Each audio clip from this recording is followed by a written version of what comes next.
adongi pungning loksing hengat piu Sanjay Rathod sumnatangi chahi taraga tarukata suriba pakhang macha ama leram mahakki apokpa Shankar Rathod thaudogasi English singani taraga nipan Chhattisgarh da thokiba singma thaudog makhangi Shankar Rathod bank amada paisa puthok pusin tawbagi security guard oina matam sangna thabak toram adubu mahak retired oram masigi matungda mahak thabak-tagi potharaba matungda mahakki khungangda mahakna tractor macha ama leram matam aduda machano pana baba kaino to bidubo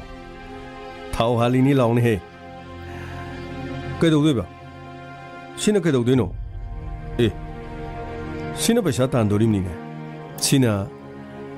ꯑꯩꯈꯣꯏꯒꯤ ꯂꯩꯔꯤꯕ ꯂꯝꯁꯤ ꯇꯛꯈꯥꯏꯔꯒ ꯈꯣꯏꯒꯥꯏꯔꯒ ꯄꯩꯁꯥ ꯇꯥꯟꯒꯗꯧꯔꯤꯕꯅꯤ ꯁꯤ ꯄꯨꯝꯅꯃꯛꯁꯤ ꯕꯕꯥꯅ ꯇꯧꯗꯣꯏꯔꯥ ꯍꯥꯏꯁꯦ ꯑꯩꯅ ꯅꯠꯇꯦꯅꯦ ꯅꯪꯒ ꯑꯩꯗꯤ ꯉꯝꯃꯣꯏ ꯍꯧꯖꯤꯛ ꯆꯥꯎꯈꯠꯂꯕ ꯃꯇꯝꯁꯤꯗꯕꯨ ꯂꯩꯕꯥꯛ ꯂꯩꯈꯣꯝ ꯇꯧꯔꯒ ꯀꯔꯤꯅꯣ ꯍꯥꯏꯁꯤꯕꯨ ꯑꯩꯅ ꯑꯩꯒꯤ ꯃꯣꯕꯥꯏꯜ ꯁ꯭ꯇꯣꯔ ꯑꯃ ꯍꯥꯡꯒꯦ ꯍꯥꯏꯕꯗꯨꯗꯤ ꯕꯕꯥꯅ ꯊꯥꯕꯤꯗ꯭ꯔꯦ ꯃꯣꯕꯥꯏꯜ ꯁ꯭ꯇꯣꯔ ꯑꯃ ꯍꯥꯡꯕꯗꯨ ꯃꯗꯨꯒꯤ ꯋꯥꯐꯝꯗꯨꯗꯒꯤ ꯍꯦꯟꯅ ꯐꯕ ꯊꯕꯛꯅꯤ ꯌꯦꯡꯉꯨ ꯂꯩꯔꯤꯕ ꯂꯝꯁꯦ ꯁꯅꯥꯅꯤ ꯑꯗꯨꯗꯤ ꯑꯩꯒꯤ ꯋꯥꯐꯝꯗꯒꯤ ꯂꯝꯁꯤꯅ ꯍꯦꯟꯅ ꯂꯨꯔꯦ ꯅꯪꯉꯣꯟꯗꯒꯤ ꯍꯦꯟꯅ ꯂꯨꯕ ꯅꯠꯇꯦꯗ ꯉꯁꯤ ꯐꯥꯎꯕ ꯅꯪꯅ ꯀꯔꯤ ꯊꯥꯖꯕ ꯌꯥꯕ ꯇꯧꯔꯛꯑꯒꯦꯅꯦ ꯑꯩꯅ ꯍꯣꯠꯅꯔꯤꯕꯁꯦ ꯃꯅꯥ ꯃꯁꯤꯡ ꯊꯥꯒꯅꯤ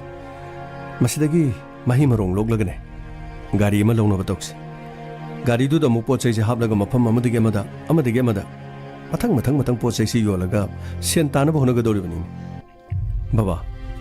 ꯕꯕꯥꯒꯤ ꯆꯍꯤꯗꯤ ꯄꯣꯊꯥꯒꯗꯕ ꯃꯇꯝ ꯍꯥꯏꯕꯗꯨ ꯑꯣꯏꯔꯕꯅꯤ ꯊꯕꯛꯇꯒꯤ ꯄꯣꯊꯥꯔꯕꯅꯤ ꯑꯩꯕꯨ ꯊꯕꯛꯇꯒꯤ ꯄꯣꯊꯥꯔꯦ ꯍꯥꯏꯔꯤꯅꯤ ꯑꯩ ꯒꯚꯔꯟꯃꯦꯟꯠꯀꯤ ꯀꯦꯁ ꯕꯦꯡꯛꯀꯤ ꯁꯦꯀ꯭ꯌꯨꯔꯤꯇꯤ ꯑꯣꯏꯕꯒꯤ ꯊꯕꯛꯇꯒꯤ ꯄꯣꯊꯥꯕꯩ ꯋꯥꯅꯤ ꯄꯨꯟꯁꯤꯒꯤ ꯊꯕꯛꯇꯒꯤ ꯄꯣꯊꯥꯕꯗꯤ ꯅꯠꯇꯦꯗꯅ ꯍꯛꯆꯥꯡ ꯑꯁꯤꯗ ꯁꯤꯡꯂꯤꯗ ꯏ ꯃꯔꯤꯛ ꯑꯃ ꯆꯦꯜꯂꯕ ꯑꯗꯨꯒ ꯑꯩꯅ ꯍꯧꯒꯠ ꯀꯥꯡꯈꯠꯇꯅ ꯊꯕꯛ ꯁꯨꯕ ꯉꯝꯕ ꯇꯥꯔꯒꯗꯤ ꯑꯩꯗꯤ ꯑꯗꯨꯝ ꯍꯣꯠꯅꯈꯤꯅꯤ ꯑꯗꯨꯗꯤ ꯑꯩꯅ ꯕꯕꯥꯗ ꯍꯧꯗꯣꯛꯈꯤꯕ ꯋꯥꯗꯨꯗꯤ ꯄꯨꯝꯅꯃꯛ ꯑꯔꯦꯝꯕ ꯇꯥꯔꯦ ꯑꯁꯨꯝꯅ ꯃꯍꯥꯛ ꯁꯥꯎꯔꯒ ꯃꯐꯝ ꯑꯗꯨꯗꯒꯤ ꯄꯔꯄꯔꯞ ꯂꯥꯛꯈꯤ ꯑꯃꯗꯤ ꯌꯨꯝꯗ ꯃꯃꯥꯗ ꯑꯃꯨꯛ ꯍꯥꯏꯈꯤ ꯏꯃꯥ ꯀꯩꯗꯧꯔꯒꯦ ꯀꯩꯅꯣ ꯕꯕꯥꯅ ꯍꯥꯏꯁꯤꯕꯣ ꯑꯩꯅ ꯍꯥꯏꯕꯗꯨꯗꯤ ꯀꯔꯤꯃꯠꯇ ꯇꯥꯗ꯭ꯔꯦ ꯑꯗꯨꯒ ꯂꯧꯁꯤꯡ ꯑꯃꯨꯛ ꯂꯩꯈꯣꯝ ꯂꯩꯅꯥ ꯀꯔꯤꯅꯣ ꯑꯩꯈꯣꯏ ꯕꯕꯥꯅ ꯈꯜꯂꯤꯁꯤꯕꯨ ꯀꯔꯤꯅꯣ ꯅꯪꯅ ꯍꯥꯏꯔꯤꯗꯨꯕꯨ ꯀꯔꯤꯅꯣ ꯍꯣꯠꯅꯔꯤꯕ ꯄꯨꯝꯅꯃꯛ ꯅꯪꯒꯤꯗꯃꯛꯇꯅꯤ ꯍꯧꯖꯤꯛꯇꯤ ꯅꯪꯉꯣꯟꯗ ꯑꯩꯈꯣꯏꯅ ꯊꯥꯖꯕꯁꯨ ꯂꯩꯇꯦ ꯀꯩꯅꯣ ꯍꯥꯏꯁꯤꯕꯨ ꯏꯃꯥ ꯑꯩꯉꯣꯟꯗ ꯊꯥꯖꯗꯦ ꯍꯥꯏꯁꯤꯕꯨ ꯀꯩꯅꯣ ꯍꯩꯃꯥ ꯇ꯭ꯌꯨꯁꯟ ꯑꯃꯗꯒꯤ ꯑꯃꯗ ꯀꯌꯥꯝ ꯋꯥꯅ ꯍꯣꯠꯅꯔꯀꯥꯟꯗꯅꯣ ꯅꯪꯅ ꯃꯦꯇ꯭ꯔꯤꯛ ꯄꯥꯁ ꯇꯧꯔꯤꯕꯗꯣ ꯑꯗꯨꯒꯤ ꯋꯥꯗꯤ ꯏꯃꯥ ꯍꯣꯏꯅꯁꯨ ꯃꯦꯇ꯭ꯔꯤꯛ ꯄꯥꯁ ꯇꯧꯔꯕ ꯃꯇꯨꯡꯗ ꯑꯩꯒꯤ ꯕꯥꯏꯛ ꯑꯃ ꯂꯩꯒꯅꯤ ꯍꯥꯏꯈꯤꯗꯥꯏꯅꯦ ꯍꯣꯏꯅꯤ ꯕꯥꯏꯛꯇꯨꯕꯨꯗꯤ ꯑꯩꯈꯣꯏꯅ ꯂꯩꯕ ꯌꯥꯏꯌꯦ ꯃꯦꯇ꯭ꯔꯤꯛ ꯄꯥꯁ ꯇꯧꯔꯒ ꯃꯊꯪ ꯂꯥꯏꯔꯤꯛ ꯇꯝꯅꯅꯕ ꯀꯣꯂꯦꯖ ꯀꯥꯈꯤꯕ꯭ꯔꯣ ꯅꯪꯕꯨ ꯀꯣꯂꯦꯖꯇ ꯃꯤꯡ ꯆꯜꯂꯨ ꯌꯥꯕ꯭ꯔꯥꯕ ꯅꯪꯅ ꯂꯥꯏꯔꯤꯛ ꯇꯝꯕ ꯇꯣꯛꯏꯗꯨ ꯀꯔꯤꯒꯤꯅꯣ ꯂꯥꯏꯔꯤꯛ ꯇꯝꯃꯣꯏꯗꯧꯕ ꯑꯣꯏꯔꯗꯤ ꯅꯪꯒꯤꯗꯃꯛꯇ ꯕꯥꯏꯛ ꯑꯃ ꯂꯩꯔ ꯀꯔꯤ ꯇꯧꯗꯣꯏꯅꯣ ꯃꯍꯥꯛꯀꯤ ꯃꯪꯂꯥꯟꯅꯤ ꯊꯕꯛꯇꯒꯤ ꯄꯣꯊꯥꯔꯕ ꯃꯇꯨꯡꯗ ꯂꯧꯕꯨꯛꯇ ꯊꯕꯛ ꯁꯨꯕ ꯍꯥꯏꯕꯁꯤ ꯑꯩꯅ ꯍꯥꯏꯔꯤꯁꯤꯅꯤꯀꯣ ꯀꯥꯟꯅꯗꯦ ꯈꯔ ꯌꯥꯎꯁꯟꯗꯅ ꯅꯪꯁꯨ ꯃꯇꯦꯡ ꯄꯥꯡꯅꯕ ꯍꯣꯠꯅꯧ ꯊꯕꯛ ꯁꯨꯕ ꯌꯥꯎꯅꯤ ꯍꯥꯏꯕꯤꯗꯦ ꯍꯥꯏꯅꯨꯀꯣ ꯏꯃꯥ ꯑꯩ ꯌꯨꯝꯁꯦ ꯊꯥꯗꯣꯛꯑꯒ ꯆꯠꯀꯗꯧꯔꯤꯕꯅꯤ ꯑꯣ ꯅꯪꯅ ꯌꯨꯝ ꯊꯥꯗꯣꯛꯑꯒ ꯆꯠꯀꯗꯕ ꯅꯨꯃꯤꯠꯇꯣ ꯅꯄꯥꯒ ꯑꯩꯒꯗꯅꯦ ꯀꯔꯤ ꯅꯨꯃꯤꯠꯇꯣꯅꯣ ꯑꯝꯇ ꯈꯪꯍꯜꯂꯣ ꯑꯩꯈꯣꯏꯁꯨꯅꯦ ꯀꯣꯏꯕ ꯆꯠꯂꯨꯒꯦꯕ ꯑꯣ ꯏꯃꯥ ꯑꯩꯁꯤ ꯅꯈꯣꯏꯅ ꯄꯣꯛꯄ ꯑꯣꯏꯔꯝꯃꯣꯏ ꯑꯗꯨꯒ ꯅꯈꯣꯏꯁꯨ ꯑꯩꯒꯤ ꯏꯃꯥ ꯏꯄꯥ ꯑꯁꯦꯡꯕ ꯑꯣꯏꯔꯝꯃꯣꯏ ꯊꯕꯛꯇꯤ ꯁꯨꯅꯤꯡꯗ꯭ꯔꯒ ꯅꯪꯅ ꯈꯟꯕꯅ ꯍꯦꯛꯇ ꯑꯣꯏꯕ ꯌꯥꯕ ꯅꯠꯇꯦ ꯐꯔꯦ ꯅꯈꯣꯏ ꯅꯣꯡꯃꯗꯤ ꯑꯩ ꯁꯣꯏꯗꯅ ꯎꯠꯀꯅꯤ ꯑꯁꯨꯝꯅ ꯃꯍꯥꯛ ꯁꯥꯎꯔꯒ ꯊꯣꯛꯂꯛꯈꯤ ꯑꯁꯨꯝꯅ ꯊꯥ ꯈꯔ ꯍꯧꯈꯤꯔꯝꯃꯤ ꯁꯪꯀꯔꯒꯤ ꯊꯕꯛ ꯃꯥꯏ ꯄꯥꯛꯂꯝꯃꯤ ꯃꯅꯥ ꯃꯁꯤꯡ ꯅꯤꯡꯊꯤꯖꯅ ꯊꯥꯈꯤ ꯑꯍꯥꯟꯕꯗꯗꯤ ꯃꯍꯥꯛꯀꯤ ꯊꯕꯛ ꯎꯕꯗ ꯂꯩꯀꯥꯏ ꯃꯤꯌꯥꯝꯅ ꯎꯅꯈꯤ ꯑꯗꯨꯕꯨ ꯃꯍꯥꯛꯀꯤ ꯊꯕꯛ ꯑꯗꯨ ꯃꯥꯏ ꯄꯥꯛꯂꯛꯈꯤ ꯑꯃꯔꯣꯝꯗ ꯃꯆꯥꯅꯨꯄꯥ ꯁꯟꯖꯌꯅ ꯅꯣꯡꯃꯇ ꯊꯕꯛ ꯌꯥꯎꯈꯤꯗꯦ ꯑꯗꯨꯃꯛ ꯃꯍꯥꯛꯀꯤ ꯅꯤꯡꯕ ꯊꯨꯡꯗꯦ ꯍꯥꯏꯗꯨꯅ ꯌꯨꯝ ꯊꯥꯗꯣꯛꯀꯅꯤ ꯆꯠꯈꯤꯒꯅꯤ ꯅꯨꯡꯇꯤꯒꯤ ꯑꯁꯨꯝꯅ ꯃꯃꯥ ꯃꯄꯥꯗ ꯑꯗꯨꯃꯛ ꯍꯥꯏꯗꯨꯅ ꯂꯩꯔꯝꯃꯤ ꯁꯟꯖꯌꯒꯤ ꯃꯄꯥꯅ ꯈꯟꯖꯈꯤ ꯍꯥꯏꯅꯕꯗ ꯉꯥꯡꯅꯕꯗ ꯈꯔ ꯋꯥꯖꯕꯒꯤ ꯋꯥꯅꯤ ꯑꯗꯨꯕꯨ ꯏꯆꯥꯅꯤ ꯃꯊꯟꯇ ꯄꯣꯛꯄ ꯀꯔꯤꯗꯤ ꯎꯄꯥꯏ ꯂꯩ ꯃꯃꯥꯟꯅꯕꯁꯤꯡꯒ ꯀꯣꯏꯕ ꯂꯥꯡꯕ ꯂꯝꯄꯥꯛꯇ ꯁꯥꯟꯅꯗꯨꯅ ꯂꯩꯕ ꯃꯇꯝ ꯃꯥꯡꯍꯟꯕ ꯄꯨꯟꯁꯤꯒꯤ ꯃꯃꯜꯕꯨ ꯀꯔꯤꯃꯠꯇ ꯈꯪꯖꯗꯅ ꯏꯟꯈꯠꯂꯛꯄꯒꯤ ꯍꯧꯅꯕꯤ ꯃꯥꯅ ꯊꯣꯛꯄꯗꯨꯃꯛ ꯇꯧꯕ ꯅꯨꯃꯤꯗꯥꯡꯗ ꯊꯦꯡꯅ ꯌꯨꯝꯗ ꯍꯜꯂꯛꯄ ꯑꯗꯨꯕꯨ ꯅꯣꯡꯃꯗꯤ ꯁꯣꯏꯗꯅ ꯃꯍꯥꯛ ꯗꯥꯏꯇ ꯈꯪꯕ ꯃꯤ ꯑꯃ ꯑꯣꯏꯔꯛꯈꯤꯒꯅꯤ ꯄꯨꯟꯁꯤꯕꯨ ꯃꯃꯜ ꯈꯪꯅ ꯁꯣꯏꯗꯅ ꯍꯤꯡꯂꯛꯈꯤꯒꯅꯤ ꯅꯣꯡꯃ ꯅꯨꯃꯤꯗꯥꯡ ꯑꯃ चासलो चासलो नबुक थनब चाउन पुंसी हाबसे थबक सुद्रबदी पैसा लवे बाबा चांग तंग चाबदा अमुक लेक्चर अमु हौरगे हैरो अदुगी वा नतेने चासलुने चासलुने अइना हाबसु बाबाना सोताबिदि इमाना सोताबिदि अइगी वादिने नोंमा युमसे इथादो चखिनिको ए अदु करम कान चतोइनो खरा थुनो चलोने अइगी वादिने युमदगी थादोक पाइजे राबि नथि युमदगी हेक थादोखिबा मतमदा लेइफम हाइबम लेगनि अदुगी मथंगदा साफम हाइबम लेगनि मदो मथक्तगी कनामतन नोंगोंदा फ्रीदा थादरो नखुद सेल थोक्त्रबा साफम लेइत्रबा तुम्फम लेइत्रबा युमदगी थोक्रगा कराइदनो बनंग लेइदोइदु अदुगी वखंदो हना खलो नसानो होनजबा नसाना तानबा पैसा दुन नंगी फुरखौदा लेरदि फबा अखोगी वादी अमुक्तंग युमदगी थोगे यमोनि कदाइदनो नोंमनि नियमता लेरुचु कदाइदगी कनाना पैसा थादरे चाननबगी पैसा कनाना पिरि मधु पुनमक्तो अराइबा नथि ओ अदुदि इमुंगसिदा इना चारि थैसिदि सुदन नोमदना चाबनिना आई युमसिदा लेत्रबसु यारे हाबा नत्रो फरे अदुदि चाररोय चाखमता ए संजय लाखो चारि चलु चलु लो यारे अमता चारोय भाई चाखमता चारोय चलबने तौरि सिंगुनि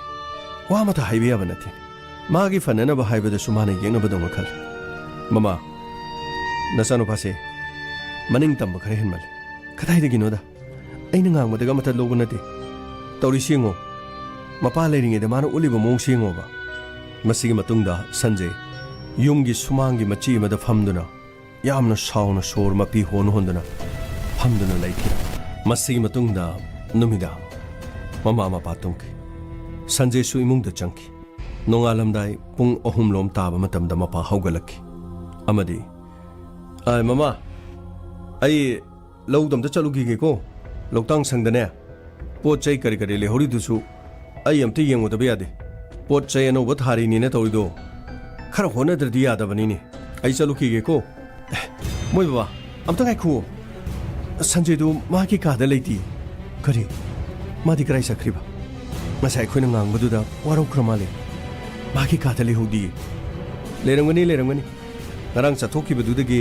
ममानबगी युमदा तुमदन खोतना लेरंगनि ममानबगी दबता who नते नते ngaranuda phamungda dum sangkhibani lo umta changchilo umta yengsi hoine sankarna khadai ta chali janu sumaina mukta tawdisi phana sawroba sumahana chatkadaba mafam soidani ngonda hairangani adubu khadai ta chali janu asumna khalingi gi matamda mapada phone toraki hello sanjay nang kadai lege aidi yumda dum leina karigino आइगिदमक्तो कोयो वादनु कोथि थिरिदु करिगिनु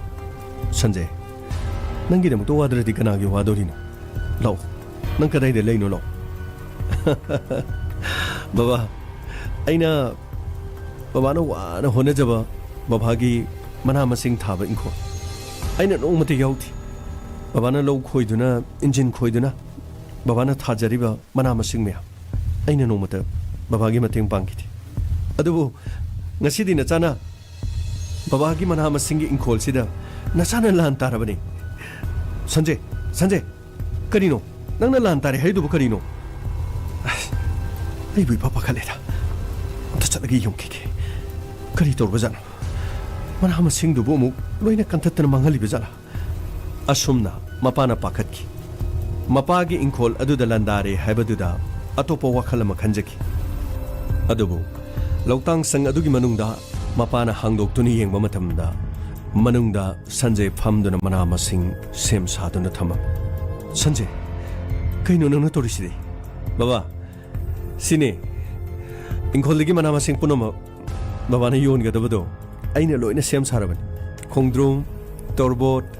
सेबोट कोबी खामेन अदुगा हवाई मयाम सिंगो नोंमता इना थाबा यारुथि अदुबु बाबाना थारिबा मना मसिंग इंखोलस्तिगी नचाना लोइ हेक्सरबनी बाबागी टेम्पोदु हापगा मफम अमदगी अमदि योनबदा खुदोंग चाना नमगिदब आइना nganma matamdagi semini aduga mana masing thariba mafam sigi isingsu aina loina kaplumnabadi sanjay ai ure aina thajai nang nong soidana honglakani haidana nangi awonba hongbase aina kari haina nang muthagat aduni dana mama mapana machagi da mukto wajaba aduga machana mama mapagi ningba thungnana namagi da honarakpa masigi nungai basidi taibang ta karigumba makhal amataga changdamna ba yaro baba haujikti aina babagi mateng pangani angam thak to honagani hingbagi mamal khangna nachana soidana honagani se pochai singse gari da loi hapase ngasidagidi ai loktang sangsida leiradabani aduga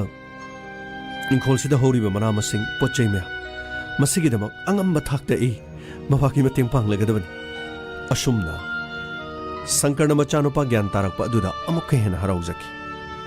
asumna security guard ama oina thabak toromaga thabaktagi potharaba matungda sankargi leijariba mahakki farm adu ningthijana khoidoktuna mana masing thaba aduda khongang adugi mi singna ahanbadadi mahakpu noknabiram thabak ama tawruraba matung retire oiraba matungda lomi amagum lekhom leinangi thabak sui haidana mahakpu kero lekaina noknabiki adubu mahakki thabak asina mai paklakpa masing yamlaba mana masing kaya mapa amadi macha makhoi ani changduna honarakpa aduda lekaigi miyamna aduki matik mamai thangdadi thaganarakpa horaki mafam amadigi amada mana masing yonba horaki asumna chahi amagi manungda sanjena asumna mahana mapagi mateng pangduna sanjena angam mathakta honaki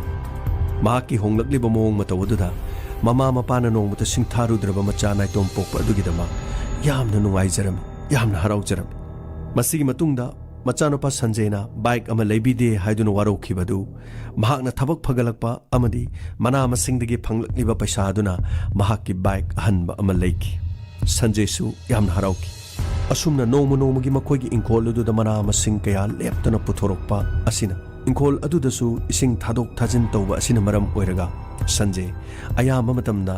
lautang sang aduda mahak leiram ahing hogotuna ising thajinba ising amuk thingba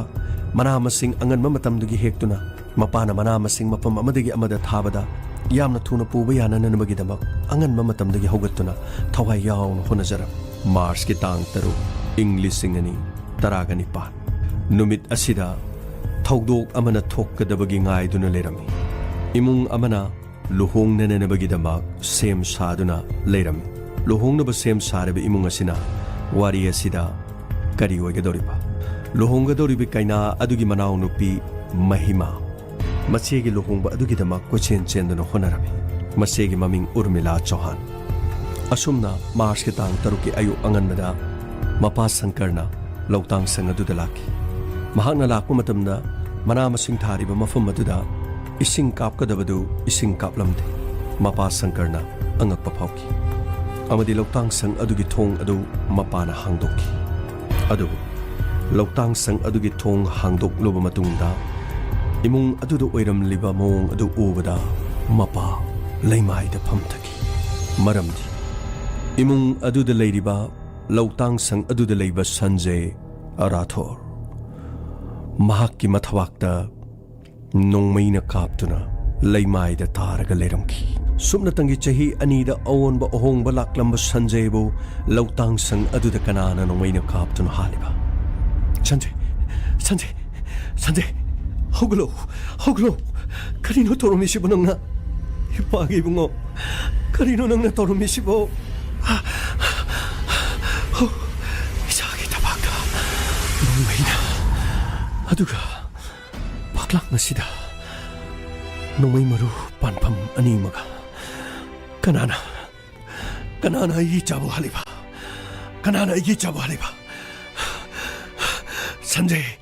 Sanjay say hogalo namit pango Sanjay hogalo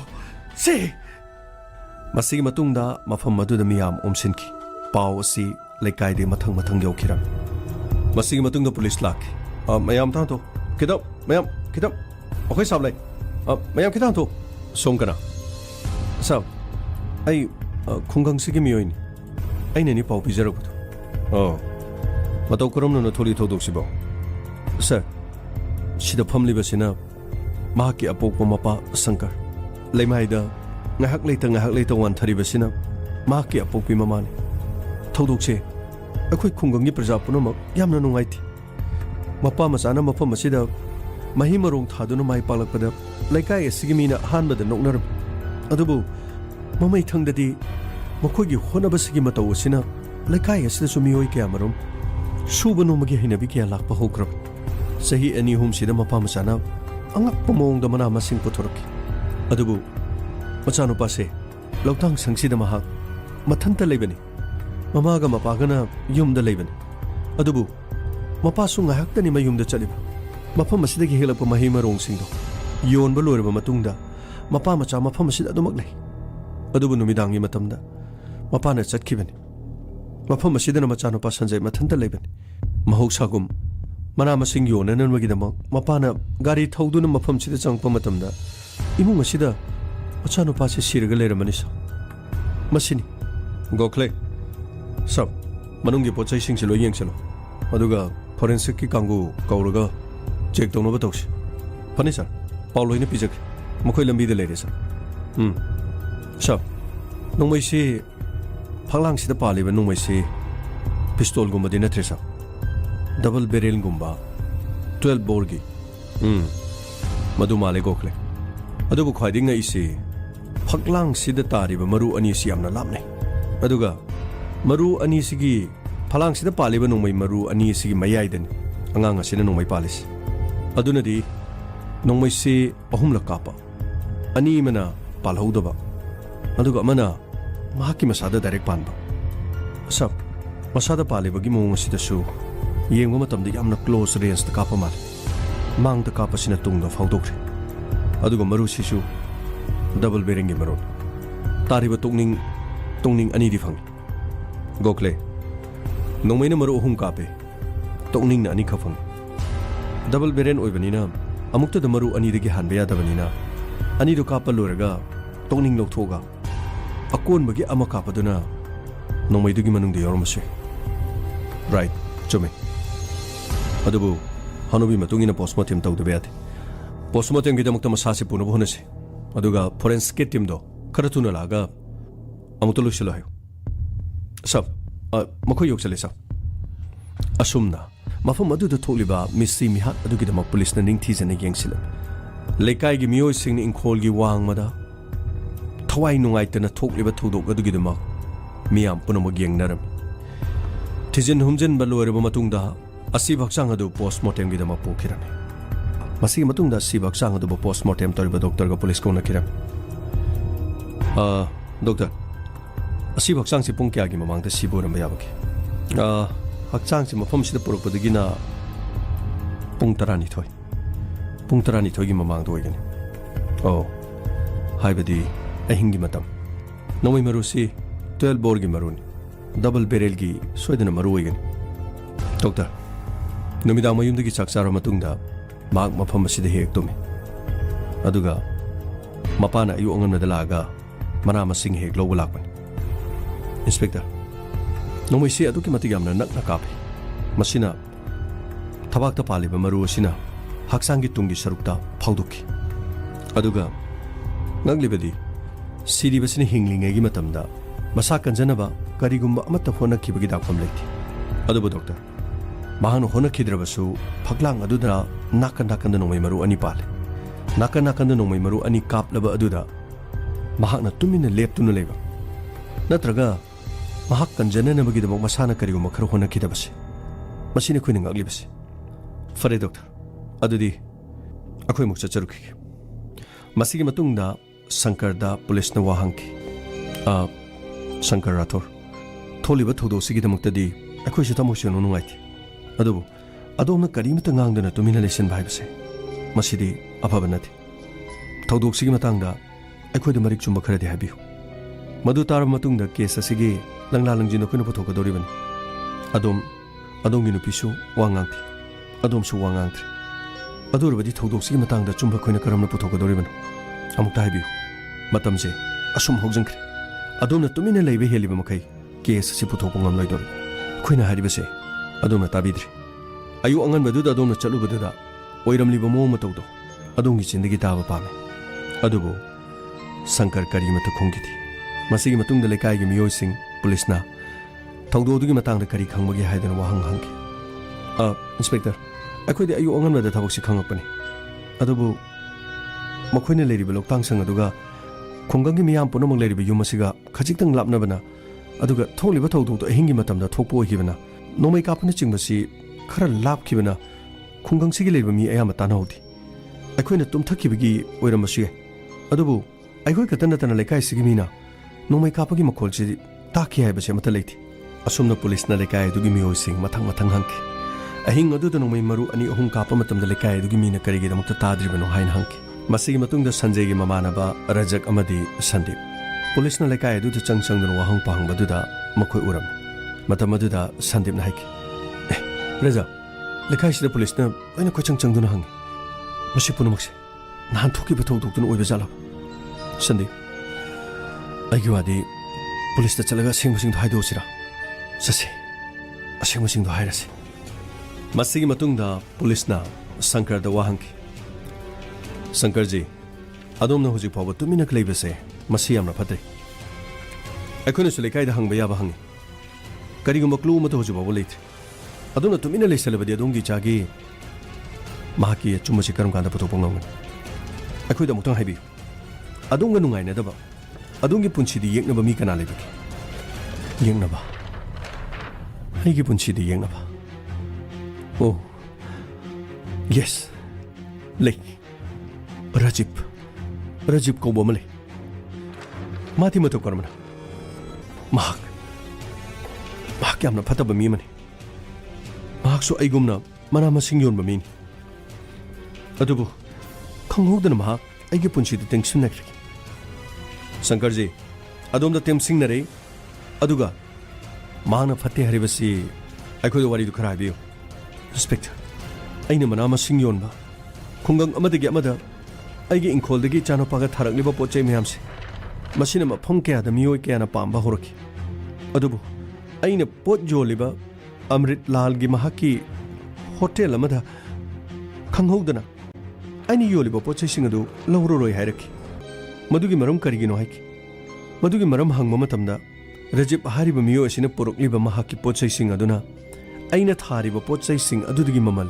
lupa manga dagina lupa tara manga phawba maman hanthana aikhoina pot jonba customer sing aduda bahang atamna changna ga honaki oh haibadi adomna yoliba mana masingi mamal adu mahana mamal taragi yolisini adubu mana masing mamal tara yonbaga yengnabagadi khara naksinabadi wale inspector Masi khakta nathi aina hotel dugi mamangda mahana pochai tharingai da ina changki hey Rajib karigino nangna aina pot joli ma mafam khudi makta nangna mana masingji maman hanta ne yolaga aigi customer singchi nangna loina phari be maram karigino kaino habi do sanga pochai yon basibo nangi pochai khata mina legedam ne leibro pot jon bai de pot jon ba khudi moke hangni pot leiri ba singaduna yoli ba singadu dugi mahana lening leibada pot jon ba khoina thingya bro aigi potu leiri basina paame haibadagi aigi pot leijabai wani adu nangna thokai lege hey adugi wana the mayam punamuna pochagi mamal se lepnari bani adubu ai khoine yoliba nangna yoliba pot adugi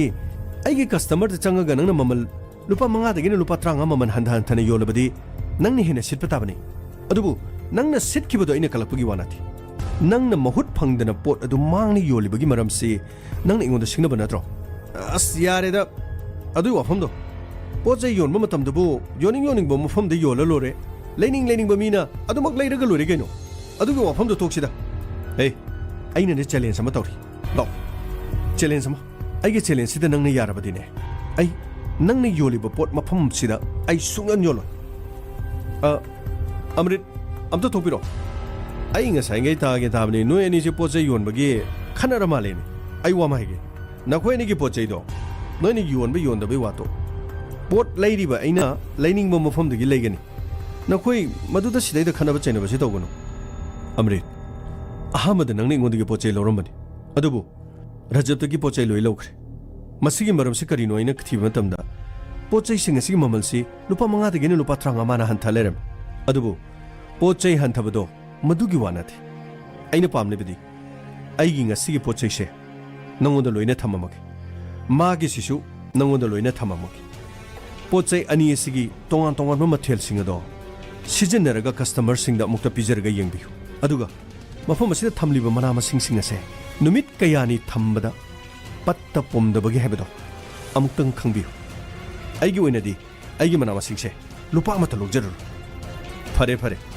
nakhoi ani ne yena ba hebado orabani na rajib nangi su thamamo aduga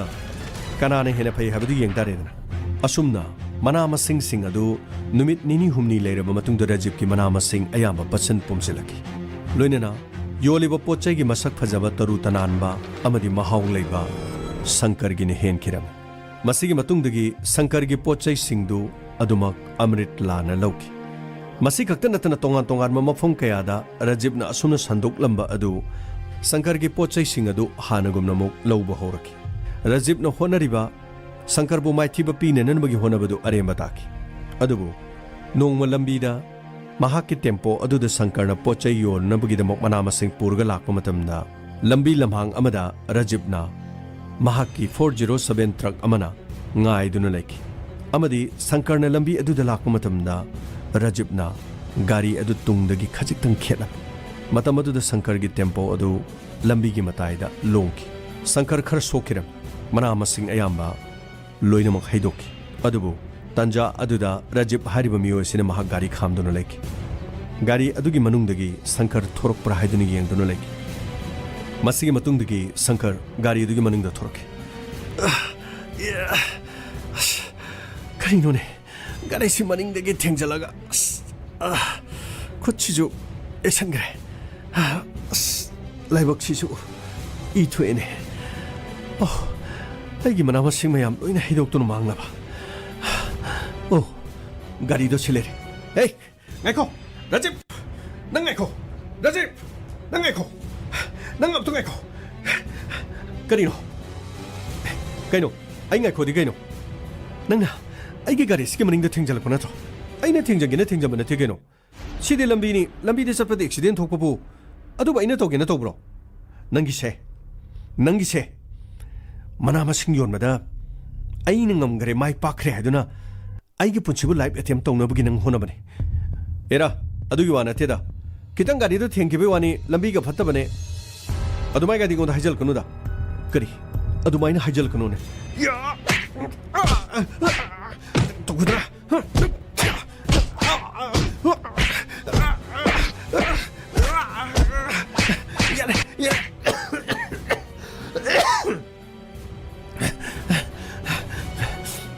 asumna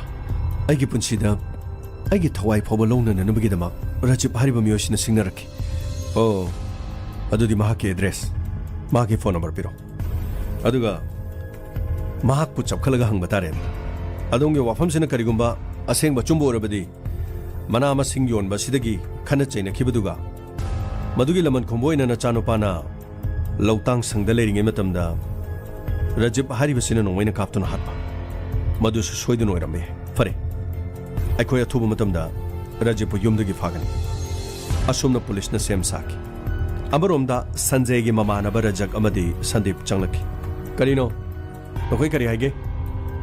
sab aiming rajak magina sandip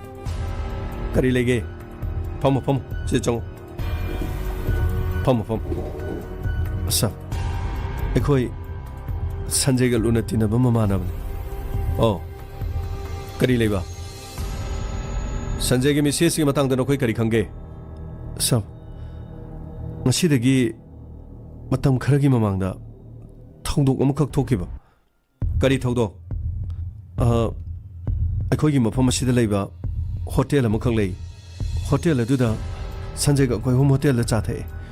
aduga hotel adugi mamangda sanjay gi mahaki mama mapana leibiba bike ahanmadu khamdunu le adugi tanja aduda akash amadi roshan makoi gi car adu thaujalaki aduga car aduna sanjay gi khamdunu leiba bike adu car aduna thinglam amadi lemai da sanjay gi bike adu turam matam aduda akash amadi roshan hotel gi mi leitro singara sabado sida mari puro aduga cha hawbani khara thuro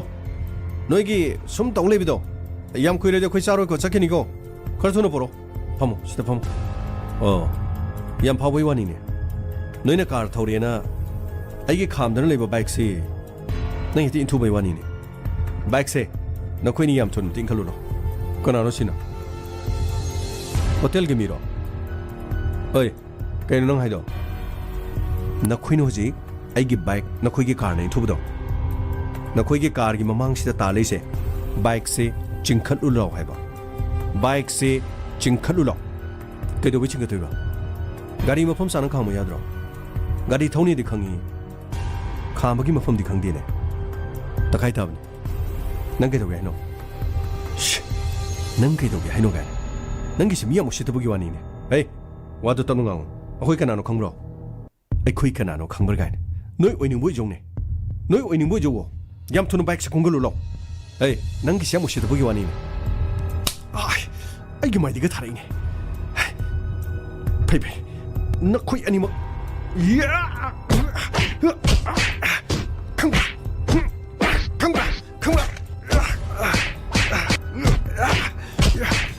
에이, 라작 사립 너희니 여러건 너 거기 이경 놀래고 그 슐레이 타버 시금 뭐 니시디네 아이 담다나 이름 바빠나게 야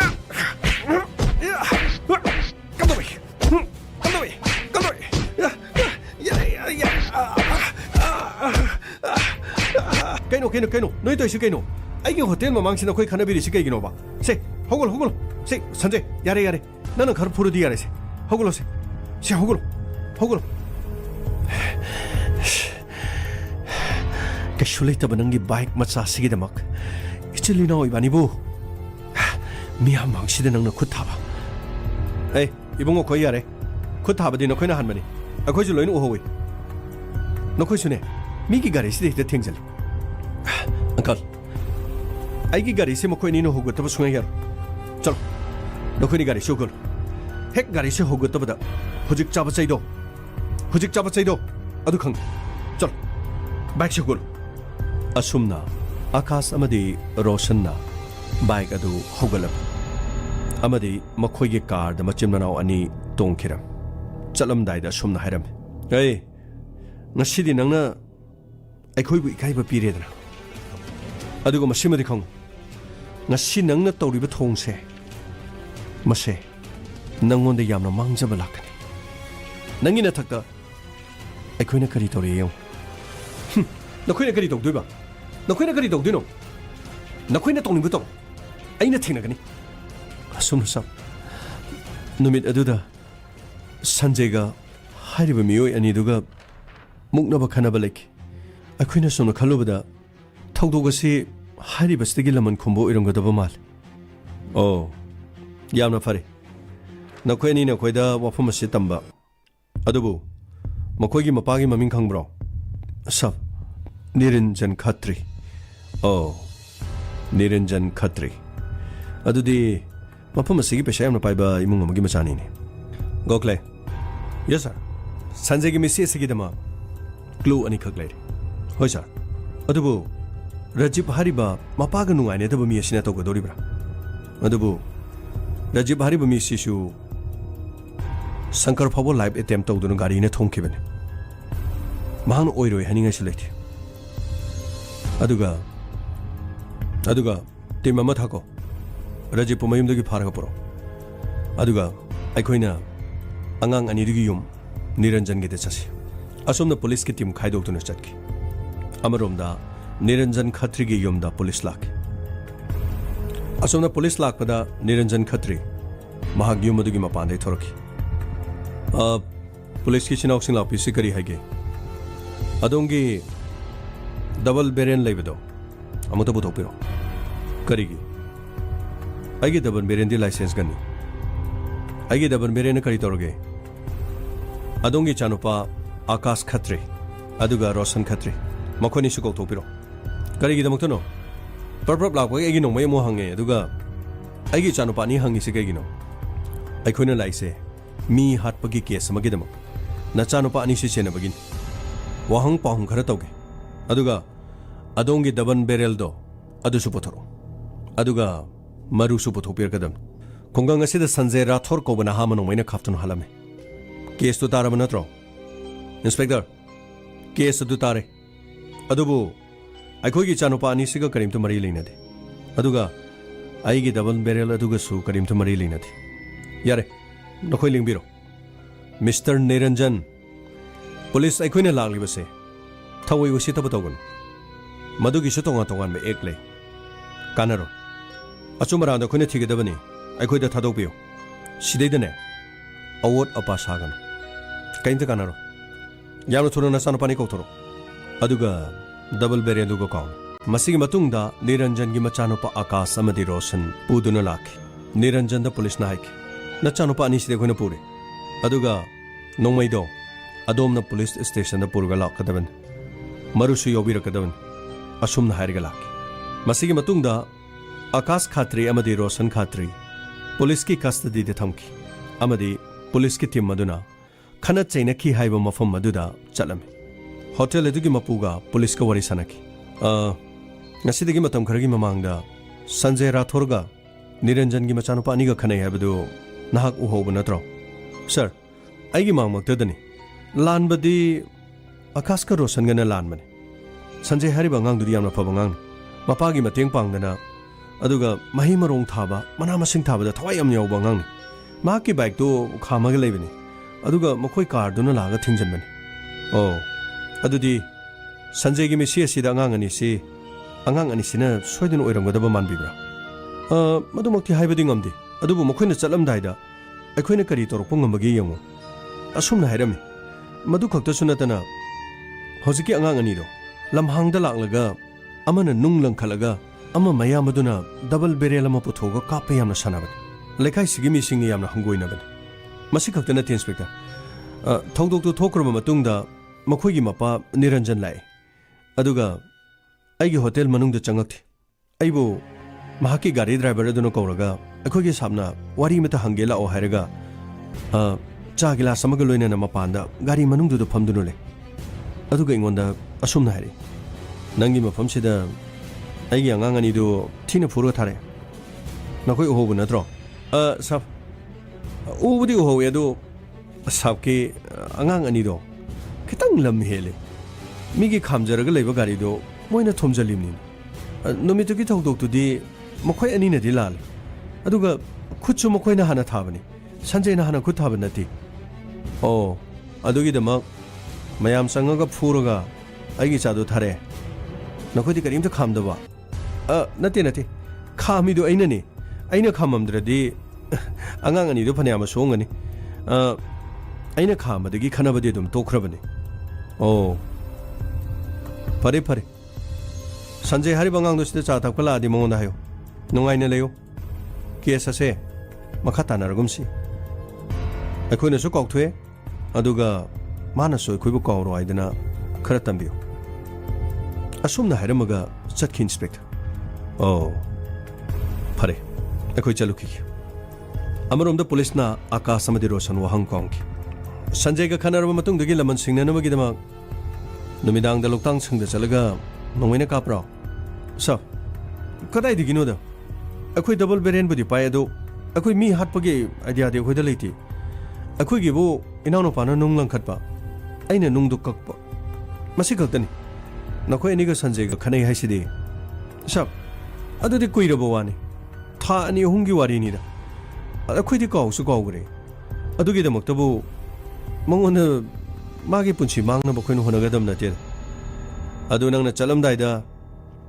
ꯑꯐꯕ ꯑꯣꯏꯔꯣꯏ ꯍꯥꯏꯔꯝꯃꯦ ꯍꯥꯏꯁꯤꯗꯤ ꯃꯤ ꯂꯣꯏꯅ ꯇꯥꯍꯧꯏꯅꯦ ꯀꯃꯥꯏꯅ ꯇꯧꯕ ꯁꯥꯞ ꯁꯥꯎꯕꯗꯒꯤ ꯆꯤꯟꯗꯒꯤ ꯄꯪꯊꯣꯛꯇ ꯊꯣꯛꯈꯤꯕ ꯑꯣꯏꯔꯝꯒꯅꯤ ꯑꯗꯨꯒꯨꯝꯕ ꯑꯩꯈꯣꯏ ꯏꯆꯤꯟ ꯏꯅꯥꯎꯅ ꯀꯔꯤꯝꯇ ꯇꯧꯕ ꯂꯩꯇꯦ ꯃꯍꯥꯛ ꯂꯣꯛꯇꯥꯡ ꯁꯪꯁꯤꯗ ꯃꯊꯟꯇ ꯂꯩ ꯍꯥꯏꯕꯗꯤ ꯅꯈꯣꯏ ꯈꯪꯕ ꯅꯠꯇ꯭ꯔꯣ ꯁꯥꯞ ꯑꯩꯈꯣꯏꯅ ꯍꯥꯏꯔꯤꯁꯤ ꯊꯥꯖꯕꯤꯌꯨ ꯂꯣꯛꯇꯥꯡ ꯁꯪꯗ ꯃꯥ ꯃꯊꯟꯇ ꯇꯨꯝꯃꯤ ꯍꯥꯏꯕꯁꯨ ꯈꯪꯗꯦ ꯃꯍꯥꯛꯀꯤ ꯃꯁꯥꯗ ꯄꯥꯜꯂꯤꯕ ꯅꯣꯡꯃꯩ ꯃꯔꯨꯁꯦ ꯗꯕꯜ ꯕꯦꯔꯦꯟꯅꯤ ꯐꯛꯂꯥꯡꯗ ꯃꯔꯨ 2 ꯃꯁꯥꯗ 1 ꯑꯗꯨꯕꯨ ꯅꯈꯣꯏꯅ ꯑꯁꯦꯡꯕ ꯑꯆꯨꯝꯕ ꯍꯥꯏꯔꯤꯕ ꯃꯈꯩ ꯅꯈꯣꯏꯒꯤ ꯑꯐꯕ ꯑꯣꯏꯒꯗꯧꯔꯤꯕꯅꯤ ꯅꯈꯣꯏꯒꯤ ꯑꯄꯣꯛꯄ ꯅꯤꯔꯟꯖꯟ ꯄꯩꯁꯥ ꯌꯥꯝꯅ ꯄꯥꯏꯔꯝꯕ ꯌꯥꯏ ꯃꯍꯥꯛ ꯇꯧꯕ ꯌꯥꯝꯅ ꯉꯝꯂꯝꯕ ꯌꯥꯏ ꯑꯗꯨꯕꯨ ꯑꯥꯏꯟꯗꯗꯤ ꯁꯤꯡꯅꯕ ꯌꯥꯔꯣꯏ ꯁꯥꯞ ꯑꯉꯥꯡ ꯑꯅꯤꯗꯨꯒꯤ ꯃꯄꯥꯟꯗ ꯅꯣꯡꯃꯩ ꯄꯨꯔꯒ ꯂꯥꯛꯑꯦ ꯂꯩꯔꯝꯃꯣ ꯂꯥꯛꯑꯒꯦ नखोइनि मुनो खलो कनाना हाना चुम्बा हाइगनी खना चाइना खिबदुगी मतुंगदगी थोलकपा थौदोक अमा सोइदन ओइगन तुंगदने अफब मी मोइगे अदुगा नुंगाइना पुंसी मरेल अमदा लेनगे हारबदी असेंग असेंग मदो हाइबा तम करी हाइगदगे करी खुंगदगे दो नखोइनि तानारम अदुसु अचुम्बदा सब अखोइदि तसेंना तौजदबनी अखोइ तसेंना महापो अखोइ हातसगिदि सब होइने होइने अदु ngaktani अदु ngaktani खलमो मपान नखोइगी बाबालाई वारी सानरोगी अदुगा नखोइना कापखिबा नुमैदो अदुसु पोरे मुना खलमो इंस्पेक्टर इचानी दो पुजखिबे यारद्रा करीनो सोमना अखोइ पुलिसबु सोमना करीनेना खनबिरिनो राय नोंमै पुबिरे दाय पुतोपिरो सिदा लेजरे मरु सिलेर अंगांग असिदा पालिबा नोंमैसे डबल बेरेल मरुनी हाइबदी नोंमै असिदगी थोलखिबा मरुनो ओइरमबसे इंस्पेक्टर अंगांग मचा अनिदुगा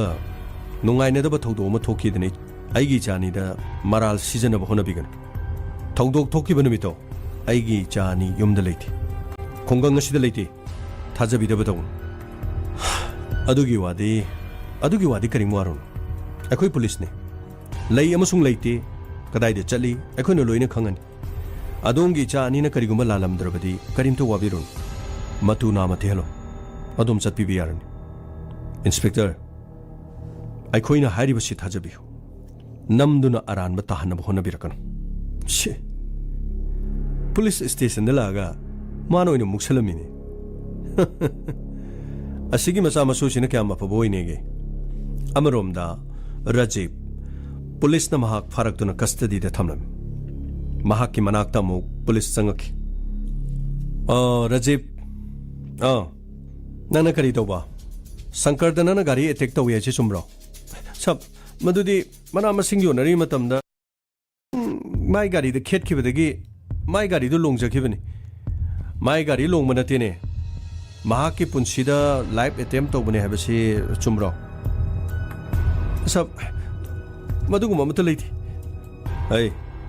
मपादुदे नंगना लमन खुमंगमदबदगी मचानुपादो हिंग तुमि खंगबदगी दबन बेरेल अमा तौरगा मपुंसिलु सम नत्रो नंगना मपागा नुंगाइनद्रगा मचादा लमन खुम नत्रो नति सब मदु लाले मदु पुनम करान बंगातनी ऐ करीमता ऐ तौजदे ऐ नंगी वारी लोइन तारबनी मना मसिंग योनबगी दमपु मीगी पुंसी मांगननबगी नंगना गाड़ी थेंजलेना नंग सोयदन मी हातपंगम मी मा हाइबदो ओरमन सब आइना हारिजमदो थाजबि ऐ मना मसिंग योनगदबसे अमले होरी पोचै मयाम नमसलग ले होरीबा ऐ करीमता यौजदबनी अदो ऐ चचबा यारद्रा ऐ मी जिंगजी चै चात्रिनि ज्ञान अमता तादे चैरा नंग नीरिसे यानो वाली वहंग पांगदबा नंगी पोचै दुदी अराइबनी मफम असिदगी नंग नुमित क्यानी लेरगे चकने खनगी असेंगबदो हाइद्रि भावबा चटपिया गोखले यस सर मचिन सेंद्री इसिंग हैरगा मनिंग ममांग थोगा फुगदबनी सैफम लेहनगनु खोंखा अदुद कलो अदुगने असेंग बसिंग दो लोइना हाइदोरकन सब असेंगमने ऐ मपाग नुंगाइनदबदी मतम खरगी ममांगदा लेरमनी अदु मदुगी मतुंगदुदगी ऐ करीमता ऐ मोय इमुंग द सिंगना जद्रबनी मपादो हाना सिक्युरिटी गार्ड सो ओरमनी ऐदी अहनगो ओइबदुदा दोंग थेंजनबदुदा खरा सोकदर खलुबनी गाड़ी अदुगी मनुंगदगी थोरकलगा ऐगोंदा माना फुगलकपसे अस ऐ खुद का हन मंगम बजानते मपांगनगा याम कनगरजानी अदुगी नुमितुदगी ऐ कीदनने मंगोदा ऐ सुमान मानजद्रबनी ऐ लामना लेजरबनी पांगन सोलबनीना लमन खुनगमद्रबनीना असोन ममी थिरगा मचानो पादा नोमैना खाप नत्रो नते सब ऐना हरिचे थाजबियु केदोगे सब ऐ मसी मचन सेंद्री वाहंग पांग फजना तोको असुमना पुलिस न चिंगनबा क्लू अनिदगी मियोय अहुम फादन वाहंग पांगखि अमरोमदा संजय राठौर की महाकी लेकाई अदुद लेबा निसा कोबी ममानबी अमा लेरम महांगना हारिबी ममानबी असि पुलिस को उनरम मतम अदुदा पुलिस ना हाइक निसा नंग सुयामना तिने है अदो संजय राठौर की मिसेस की मतंगदा nang na chingnaba kai lege inspector ai di thoina kai su chingnaba leite adubu thodo si thoktringe gi nongma ma ga iga hotel la cha thangmi nei adaida mana angang pawa khara hairami nisa punsi se angak pagi angak pangatan hingba se amna laidi ko khanbana ma oibana ma ningubana ma oirakpana ma ningjabana ma maduna thungma yadaba karino nangna haime amdubu karino sanjay aidi nange egi punchi bawa haudri aduga nana ngangi me amdu karino ba nisa nang nongma soidana khanglagani punchi se hingba yamna loi tabak khudimang araiba oiti asumni inspector mahak yamna ngakna hai adubu kari maramgi harino haibada I khangti aduna mahakna siribase mahak sidringeda asiguma thawdoma thokadore haibase mahak hana khangba male what mahakna khange haibadi nanga leinariba marisi karino inspector angang oringedagi tinarakpani sanarakpa adumak loinare school taminare adubu aina mabu yamna pamse adubu mana di nongmata ingonda nungsi haina phongdokti aina di phagi oina mahaki mapamda nungsi haiduna kayaragana haiki adubu ai thoina karisu khanti aina mabu nungsi jaba khaktani mana di aibu nungsi bidi adubu inspector aibu marup amagum mahakna yamna nungsi bi magi nungsi bi amoina di nungsi bi giti aina khangba haiba bo si khaktani atai khangba di leiti Gokle. Yes, sir. Maga khangnaba atopa nupi ama soidan leiramgani. Madugi maramga leibra haibado akhu yengba chang. Asumna masigi matungda mama mapa unarami. Mama mapa unaba matamda mama mapana Satisgarh gi mafam asida makoina leiriba mafam asidagi khajitang chatlaga leiba Devaram kauba nupa amagi machanupi atombi Mahimaga makoi ani machanupa Sanjayga Khangnarami haiba wafam ama laki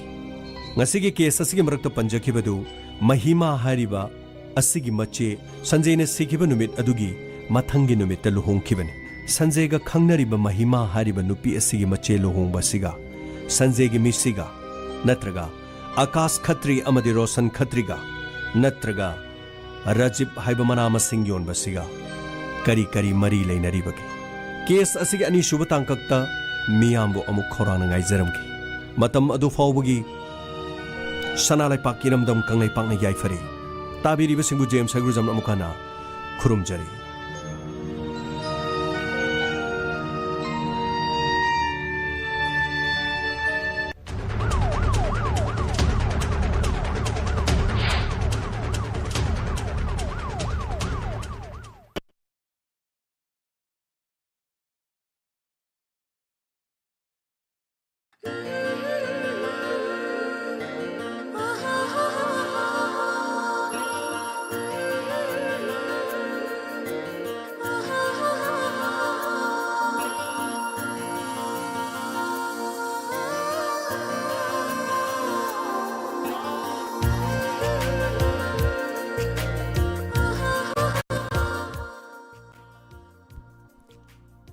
Hanana Tagachari, Crime Report Chaniga Kuntramapan, Subatangak Tabiriba,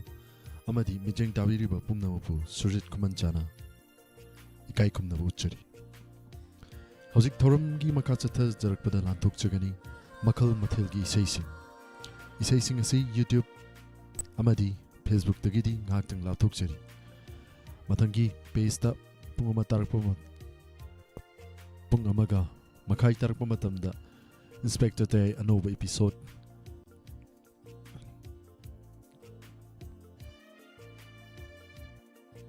Lising amaga chahum mau marfu tarama thoi ki damak lakpiu hojik nga ki oinadi YouTube amadi Facebook tagi laptop chagi pomna mo pu amukka suhanna khurum jari